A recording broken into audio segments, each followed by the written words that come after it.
Since the first sunrise, our earth has been caught in a dance. A torrid tango between us and the sun and all the warmth it chooses to share with us. As our little blue marble tilts in its orbit around the sun, it offers one hemisphere, then another, resulting in uneven light and temperature what we know as seasons. Temperature drops and animals great and small choose to hibernate or migrate to greener pastures in search of warmer weather to pretend that summer can last forever. In the annals of history, legends are spoken about great men and women leaving their comfort zones to explore, discover, and connect the world. Names like Marco Polo, Sir Edmund Hillary, Jessica Watson, and Stephen Bradbury. Mighty souls that feared no seasonal inconvenience. This story is not about one of these people. It's about this guy. This is Wispy. And as his name suggests, he floats ever so lightly on the wind, bird-like, in tune with the sky, in tune with the currents. But the moment the seasons turn and the temperature drops below 22 degrees, he packs his board bag and starts his long migration in search of warmer climates and endless tropical swells. Legend has it that his very first steps were towards the equator, searching for warmer lands, and over the years he's flown to exotic locations such as Mexico, Sumatra, Fiji, the Maldives, Costa Rica, and beautiful Bali. If there's surf in sight, blazing suns, and those little umbrellas that stick out of your drinks, you'll find him there. There's a winter chill in the air, but you never know what a cool breeze will bring. And for Wispy, this breeze brought an invitation from his Kiwi mate Ambrose. Dear Wispy, we are pleased to inform you that you are officially invited to the annual Single Fin Mingle. The Mingle, as it's affectionately known, is a low-key surf festival in Sumner, a small coastal town located in the frigid waters of New Zealand's South Island. But before he could politely decline, a small postscript caught his eye. P.S. There will be hot tubs on the beach. At that moment, he changed his flights from Bali to the land of the long white cloud. But this trip would need some serious preparation: wetsuit, hood, gloves, booties, some dressy tweed, and the warmest hat he could muster. For the first time ever, this bird would head south. For Wispy, his first view of the snow-covered mountaintops were an icy omen. These wintry peaks looked like huge frozen waves, treacherous, unfriendly. The sound of the seatbelt sign sent a chill down his spine.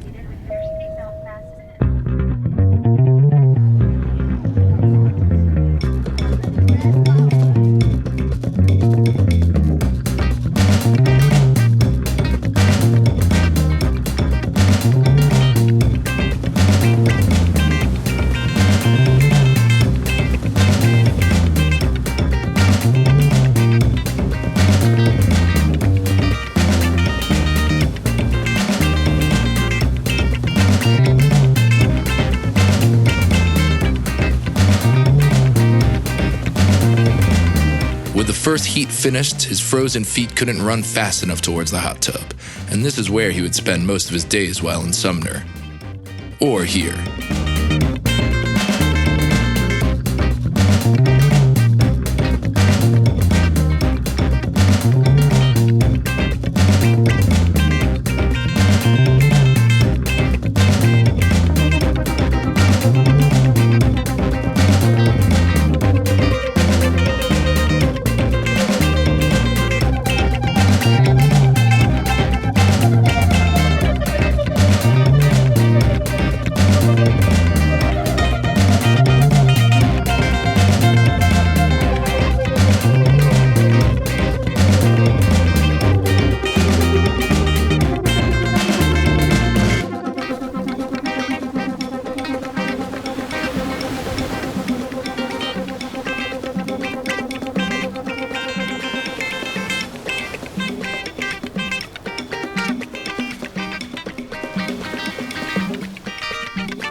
After finally getting his frozen joints to work again, Wisp sashayed on over to the Mingle after party.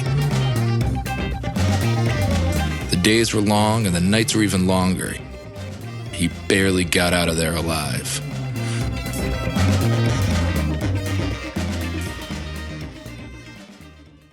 A murmur was passing around the minglers about an incoming swell lighting up the countless uncrowded coves and bays, but Wispy didn't know where to go. This was not familiar territory.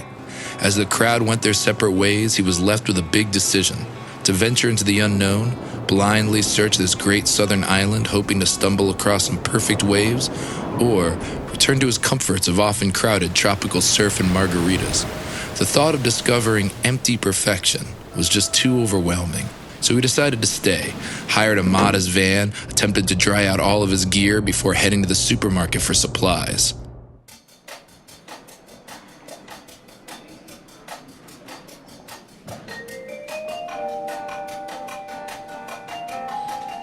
If he's freezing in the cheese aisle, this will be a brief journey. Anyway, the shopping list: coffee, bananas, a little whiskey, and all the ingredients for the perfect toasty, the best thing he could think of to combat the cold. Now, for anyone not familiar with the humble toasty, here's a little history. Invented by the Earl of Toastwick in 1842, the toasty is an Australian staple consisting of bread, 2 slices of cheese, ham, and some tomato, buttered up and cooked on both sides. I good. Oh shit. Ah, fuck.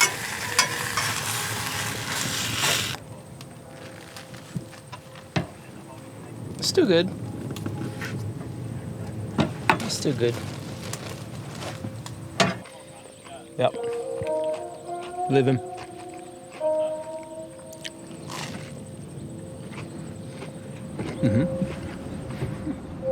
With a warm toasty in hand, he pondered the journey ahead. How would he approach these foreign waters? Call it luck, call it divine intervention, call it a fluke, but it seemed someone was looking out for him. Out of the blue, a text appeared from an old Kiwi friend, a cryptic mud map that would lead him to some of the best surf spots unknown to man. This top-secret diagram traced the curves of the rugged coast, each stop edging closer to the South Pole.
if we really think we're not going to find something, there's a point break another couple hours south called Right. which is, I haven't surfed it in years, so we could always, I just don't know how big it'll be on it, but Yep.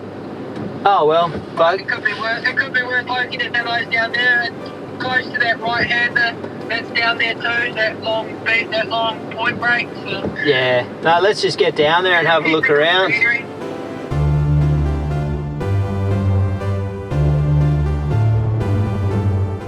Along the way, he befriended some locals who took him on the road with them. They took him south, really south, way off the map.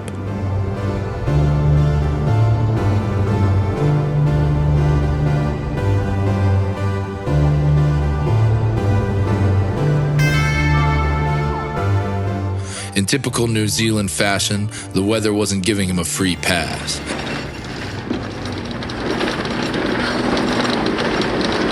The cars are down there, they're rolling up. Oh, the wheels are spinning.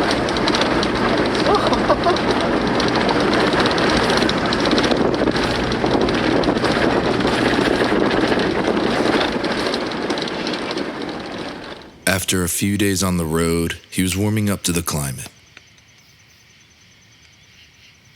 The long nights were even icier than the ocean, so he only had to rely on his newly discovered hibernation techniques.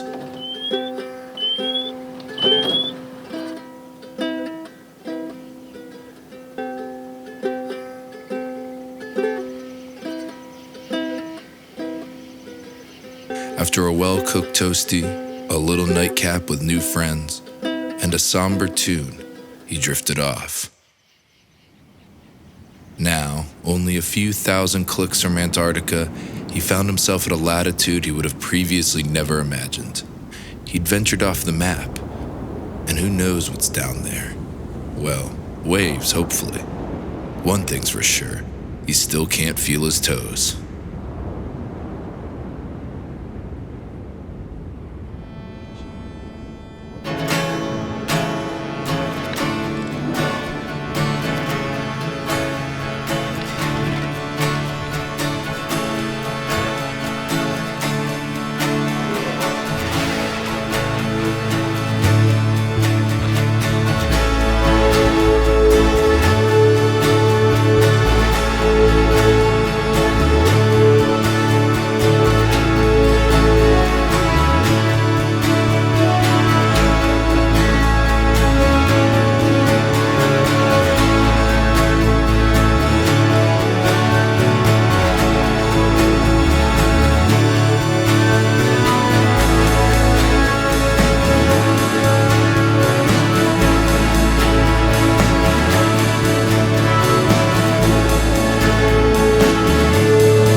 Starting to cook.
We're not lost, we could just be going the wrong way.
He was, the conqueror of the cold.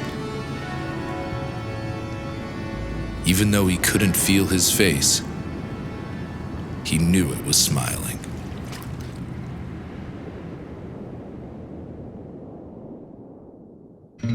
The drive north towards his New Zealand departure was long and windy. That's a whole other story. He survived what most would call a holiday, and traded his tropical surf spots for the raw beauty and icy waters of New Zealand. A whole other world of perfect waves had now opened up. Places he always admired but not dared to explore. He now realized that falling thermometers aren't an omen of impending gloom or a surf season's mortality, but a call for adventure.